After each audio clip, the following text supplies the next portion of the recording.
Hi friends, सबको సలాం అలైకుం, అందరికీ గుడ్ మార్నింగ్. మేమైతే చాయ్ తాగుతున్నాం ఫ్రెండ్స్. మీరు చాయ్ తాగారా తాగలేదా కామెంట్ బాక్స్లో కామెంట్ చేయండి. హాయ్ ఫ్రెండ్స్, అందరికీ గుడ్ మార్నింగ్ అండి. నేను చాయ్ తాగుతామండి. మీరు చాయ్ తాగారా, టిఫిన్ చేశారా? నేనైతే చాయ్ తాగుతామండి. పనికి వెళ్ళాలండి, చాలా దూరం ఉంది. అదరికి తొందరగా రెడీ అవుతుందండి. చాలా దూరం వెళ్ళాలి. బిస్కెట్లు ఉన్నాయి కదా, బిస్కెట్ అడుకొని తిన్నావు. బిస్కెట్ తిన్నానండి.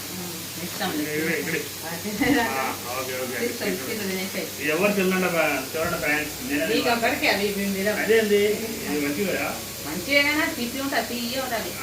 అది కుక్కర్ అండి, ఇక కుక్కర్ మూత దగ్గర కుక్కర్ మూత పని చేస్తలేదండి. ఇగో ఇది తీసి వస్తానే లేదు చూడండి. ఇగో మీంది ఇది పోయింది, ఇది మీంది పోయింది. పోయినందుకు ఏమవుతుందంటే సిటీ వస్తలేదు. దొండకాయ ఆలుగడ్డ పెట్టిన పొయ్యి మీద అన్నం వండేసిన ఇక దొండకాయ ఆలుగడ్డ పెట్టిన ఇక చాయ్ అయితే చేసినాం, తాగినాం. పిల్లలు అయితే రెడీ అవుతున్నారు అందరు కాలేజ్కి వెళ్ళడానికి. పిల్లలు స్కూల్కి వెళ్ళడానికి, మా చిన్నమ్మ స్కూల్కి, మా బాబు కాలేజ్కి. మేమైతే చదువుతాం. బాయ్. మా ఛానల్ సపోర్ట్ చేయండి. బాయ్ ఫ్రెండ్స్, సపోర్ట్ చేయండి ఫ్రెండ్స్.